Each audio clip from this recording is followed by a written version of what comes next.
Mheshimiwa Spika, naomba nielezee jambo hili kwa utaratibu kufuatana na mijadala ambayo imekuwa ikijitokeza. Mheshimiwa Spika, swala la deni la serikali, na naomba wananchi kwenye hili tusikilizane vizuri na waheshimiwa wabunge. Moja, kuna hoja mbili. Hoja ya kwanza ni deni la taifa na hoja ya pili ni deni la serikali.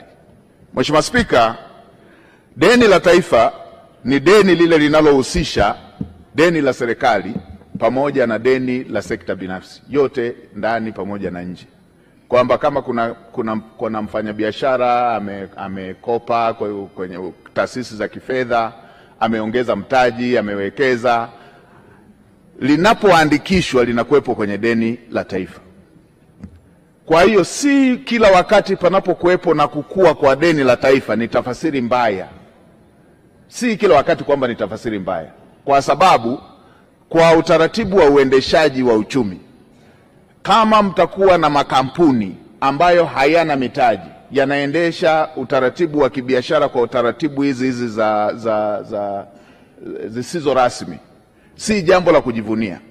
Kwa hiyo hata sisi tunapokwenda kujadiliana masuala ya kifedha, tunapokwenda kujadiliana na IMF, tunapokwenda kujadiliana na Benki ya Dunia, tunapojadiliana na Benki ya Maendeleo ya Afrika, tunajadiliana sehemu ya fedha zinakwenda kwenye shughuli za serikali na sehemu ya fedha zinakwenda kwenye mataasisi binafsi, ili kuwezesha makampuni haya yaweze kupata mitaji, yaweze kuendeleza uwekezaji. Na huu ni utaratibu wa kawaida duniani kote. Kwa hiyo la kwanza hilo, wananchi hawapaswi kushtuka hii na habari ya deni la taifa, deni la taifa, deni la taifa, deni la taifa, kwa sababu sehemu kubwa inaenda kwenye upande wa makampuni binafsi, na wala si serikali inayowajibika kulipa, na wala si serikali inayoweka garantii. Wanakopa kwa utaratibu binafsi na wanalipa kwa utaratibu binafsi. Mheshimiwa Spika, ukirudi kwa upande wa deni la serikali, Mheshimiwa Spika, utaratibu wa masuala ya madeni, ndio maana linaitwa deni la serikali, ni deni linaloangaliwa kwa kuhusianisha na mapato ya serikali. Mheshimiwa Spika, na serikali zinatumia utaratibu wa kukopa ili ziharakishe utekelezaji wa miradi. Kinachoitofautisha Tanzania na nchi zingine ni nidhamu ya matumizi ya fedha hizo zilizokopwa.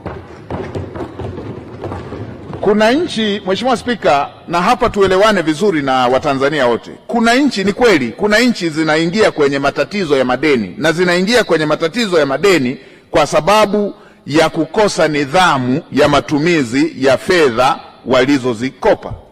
Zipo nchi za aina hiyo, wala tusibishane, zipo. Zinaingia kwenye mitego hiyo ya madeni. Moja, zinakopa bila kuangalia uhimilivu wa kitaalamu.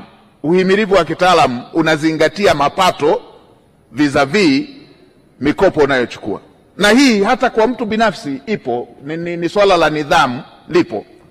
Lakini la pili ni matumizi ya mikopo hiyo inayochukuliwa. Kwa hiyo mimi niwaombe mtu yeyote akitaka tujadiliane swala la madeni, tusijadiliane figa, tusijadiliane ile namba. Tujadiliane kama kulikuwa na umuhimu wa kuikopa hiyo fedha kuhusiana na shughuli tuliyoitumia.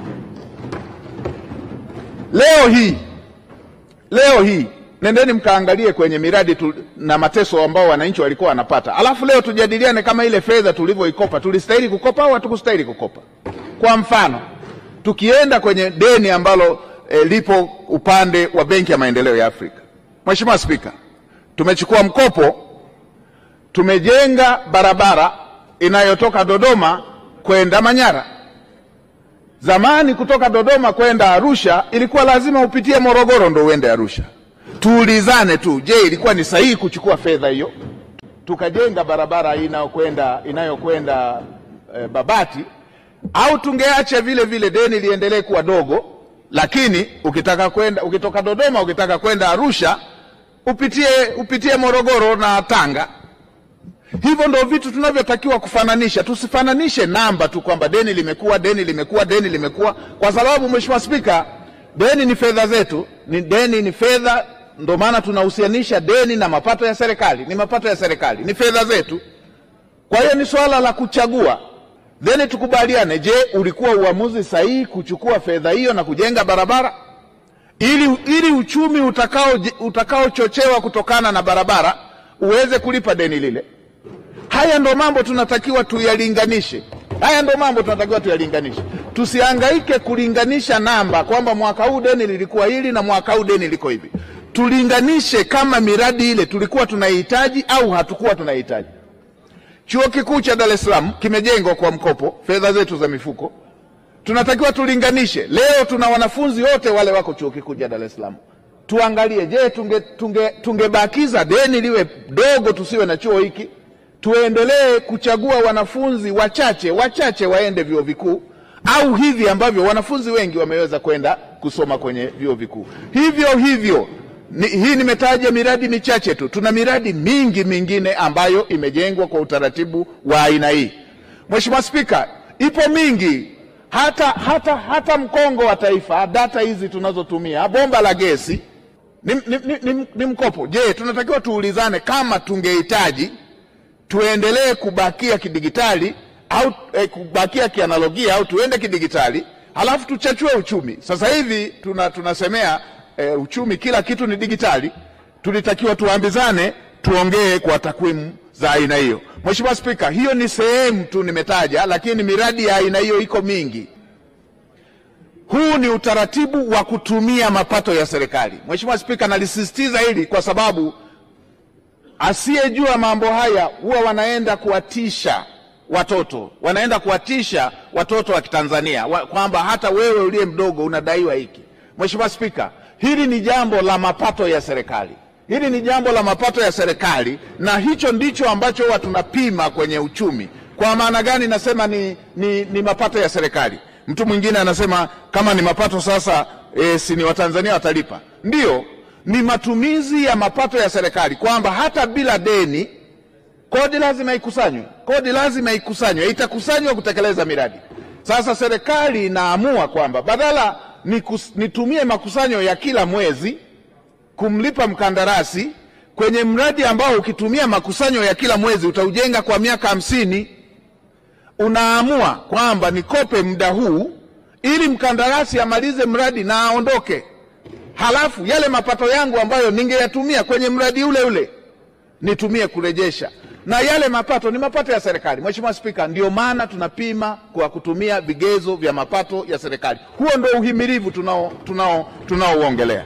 Mheshimiwa Spika, hichi ndicho tunachosema kwamba haya ni mapato ya serikali, na wataalamu wetu, na si wataalamu wetu tu, wataalamu wa Benki ya Dunia, wataalamu wa IMF, wataalamu wa Benki ya Maendeleo ya Afrika, wataalamu wa Moody's, Fitch Ratings, hao ambao tumetoka kuwataja, wanaridhika na utaratibu ambao Tanzania inatumia wa kusimamia masuala haya ya mikopo.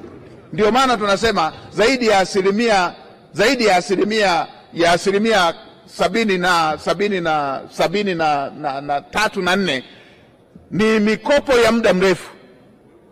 Na kwa nini ni mikopo ya muda mrefu? Riba zake ni ndogo, lakini pia inatusaidia kuweza kupata fedha nyingi zaidi kwa ajili ya kutekeleza mradi huo wa maendeleo. Kwa hiyo niwaombe Watanzania, moja, ni lazima tuheshimu hivi vigezo vinavyotumika kupima uhimilivu wa deni la serikali, kwa sababu huo ndio utaratibu wa kitaalamu. Tunaangalia mapato ya serikali na yale mapato ndio tunatumia kwenye miradi ya maendeleo. Kwa hiyo tunachagua kupata fedha nyingi ili tutekeleze mradi unaotakiwa kukamilika, na mapato yale yataendelea kutekeleza mradi husika ili uweze kukamilika kwa uharaka. Lakini la pili, kwa yule anayetaka mjadala huu, asilinganishe namba peke yake. Tulinganishe miradi na tuseme kama miradi ile ilikuwa inatakiwa. Tanzania haikopi fedha kwa ajili ya matumizi ya kawaida. Hatujawahi kukopa fedha ili tulipe mishahara. Hatujawahi kukopa fedha ili tuendeshe magari. Hatujawahi kukopa fedha ili tulipe posho. Tunakopa fedha na kuanzia mjadala unapoongelewa. Mheshimiwa Spika, kuanzia mjadala unapoongelewa, unaongelewa kwa mradi mahususi. Fedha inapotoka inakwenda kwenye mradi mahususi. na hii ndio inayotupa uhakika kwamba tunakokwenda hatuwezi kuelemewa na madeni, kwa sababu tunawekeza kwenye miundombinu, tunawekeza kwenye sekta za uzalishaji, tunawekeza kwenye huduma za jamii, tunawekeza kwenye masuala ambayo yanachachua uchumi. Kwa hiyo niliona, Mheshimiwa Spika, niliongelee hili kwa sababu wengine wanapotosha kwa makusudi, lakini wengine kwa kutokuelewa kwamba haya ni mapato ya serikali. Lakini Mheshimiwa Spika, niseme lingine zuri. Tunapojadiliana miradi hii ambayo inahusisha mikopo, tunajadiliana kwa sababu ni maswali yanakuwa yameulizwa. Lakini si kwamba Tanzania miradi yote tunayotekeleza ni ya mikopo. Si kwamba miradi tunayotekeleza yote ni ya mikopo. Mheshimiwa Spika, juzi tumezindua daraja la kisasa ambalo kwa ukanda huu wa Afrika Mashariki na wa SADC hamna mradi wa aina hiyo umejengwa katika siku za hivi karibuni. Fedha zilizojenga mradi huo ni nguvu ya Watanzania. Ni mradi mkubwa, maana yake Tanzania tunaweza kujenga miradi kwa fedha zetu. Ni mradi mkubwa na wenyewe tumeweza kutekeleza, unaoonyesha kwamba nchi yetu ina uchumi unaoweza kusimama na ukaweza kutekeleza jambo kubwa la manufaa kwa Watanzania. Hili ni eneo kubwa ambalo Tanzania imefanya na Mheshimiwa Spika, tumefanikiwa kwa kiwango kikubwa, na ni muhimu haya mambo yawekwe sawa ili watu wasiwe wanachanganya. Tumeenda kwenye utaratibu wetu wa vipimo, tumeviangalia vyote kama nilivyotoka kusema, na indication zake zote kama nilivyosema wakati wa kuwasilisha bajeti. Tulisema jinsi ambavyo takwimu za kitaalamu zinaonesha, na jambo hilo ni dhahiri, na taasisi zote zinazopima masuala ya madeni yamesema hivyo. Mheshimiwa Spika, sisi tunalo faili la kuanzia mkopo wa kwanza uliokopwa mwaka 1963 ulienda kwenye shughuli ya maendeleo, na serikali zote zimeendelea na utaratibu huo. Tunayo hiyo orodha. Tanzania inaendelea kuwa na heshima ya fedha zake zinazotokana na mikopo kwenda kwenye miradi ya maendeleo. Na Mheshimiwa Spika, kwenye faili hilo tuna miradi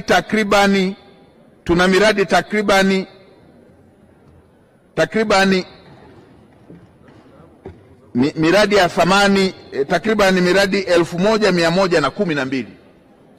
Hiyo ni namba kubwa ambayo inahusisha orodha ya miradi, na ni kwa ajili ya muda tu siwezi nikauelezea mradi moja baada ya mwingine, lakini ni mradi kuanzia wa kwanza na sekta iliyoenda, na huo ndo umekuwa utaratibu wa kujadiliana fedha ya mkopo kwa